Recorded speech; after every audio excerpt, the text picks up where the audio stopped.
Hello everyone, welcome back to the LFS online classes. I am your English teacher. I hope students you all are safe and good at your home. As you all know that in our last video we have continued our chapter Movies Kite. So let's come and open your book and open your page number 44. Today we will start from the first line of this page. So let's come and continue it. The winds continued to rage over the entire island. A heavy rain sent people scurrying in all directions. The winds had proved who was stronger. अब क्या last day हमने क्या पढ़ा था कि जो wind थी उसने क्या किसको बुला लिया था, इपोनुई को, जो कि कौन था, फोर ग्रेट विंड्स थी और जिसके लिए सब मना कर रहा था पर उसने बुला लिया था और जिसकी वजह से उसकी काइट जो थी वो माउंटेन को क्रॉस करके चली गई थी.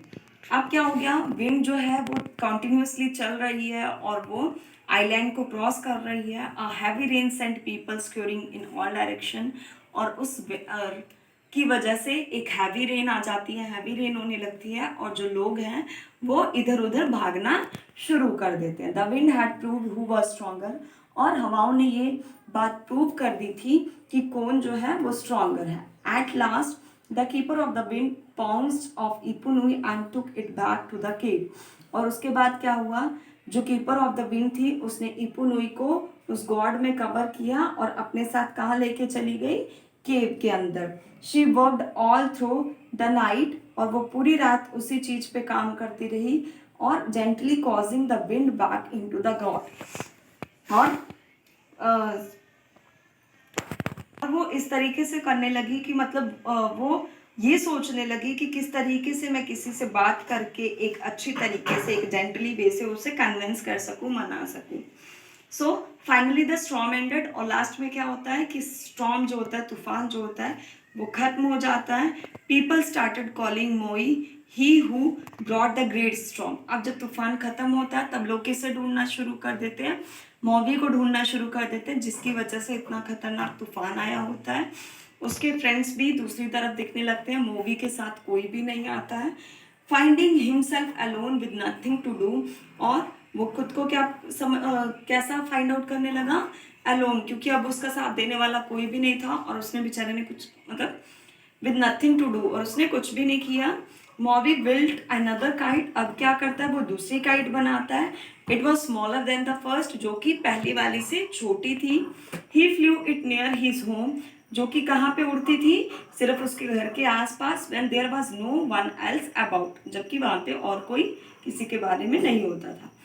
He would tie the kite to a rock and study its movement in the sky. अब उसने क्या किया, काइट को रॉक के साथ बांध दिया और उसकी मूवमेंट के बारे में स्टडी करने लगा कि किस तरीके से वो मूव करती है. Soon, जल्द ही he could tell when the weather would be fine or stormy. और जल्दी वो ये बताने लगा सबको कि वेदर जो है कब सही है और कब तूफान वाला है. One day, एक दिन उसने He noticed some man going off to the field. कुछ लोग क्या कर रहे थे, फील्ड की तरफ जा रहे थे. It will rain today. उसने क्या कहा कि आज क्या होगी, रेन होगी, बारिश होगी. Called out Moby. Tomorrow will be a better day to work in the field. और कल जो होगा वो अच्छा दिन होगा खेत में काम करने के लिए. The man just scowled at him. आदमी ने क्या किया, उसकी तरफ देखा. But soon, पर जल्दी it did begin to rain, और क्या होने लगी, बारिश होने लगी. And the man came running back to the village, और लोग जो आदमी थे वो किसकी तरफ दौड़ना शुरू कर दिए, गांव की तरफ. लुकिंग इन अमेजमेंट एट मॉवी, और किसकी बारे में देखने लगे, किस चीज को देखने लगे, अमेजमेंट होता वंडर, ठीक है, मॉवी के वंडर को देखने लगे.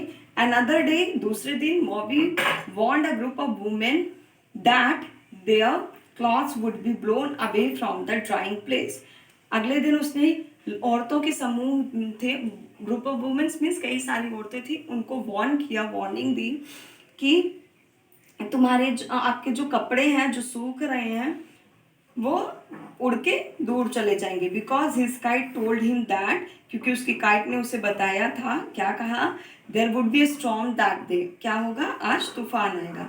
Later they were out in their yard chasing their cloth, which were blowing about in the storm, और उसके बाद वो क्या करने लगे, उसके यार्ड से सारे कपड़े जो उड़ रहे गए थे स्टॉर्म की वजह से।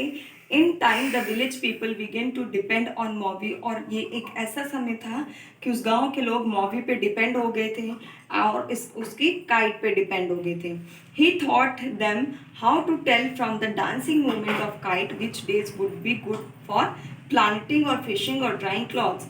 अब वो क्या सोचने लगा कि किस तरीके से हम बताएं कि जो काइट की डांसिंग मूवमेंट है कि किस तरीके से कौन सा दिन जो है वो प्लांटिंग के लिए अच्छा होगा, कौन सा फिशिंग और कौन सा ड्राइंग क्लॉथ के लिए। People now started calling him teacher of the weather. अब जो था मॉबी को सब क्या कहने लगे थे, टीचर ऑफ द वेदर, क्योंकि वो सबको बता देता था कि किस दिन कौन सी चीजें होने वाली हैं।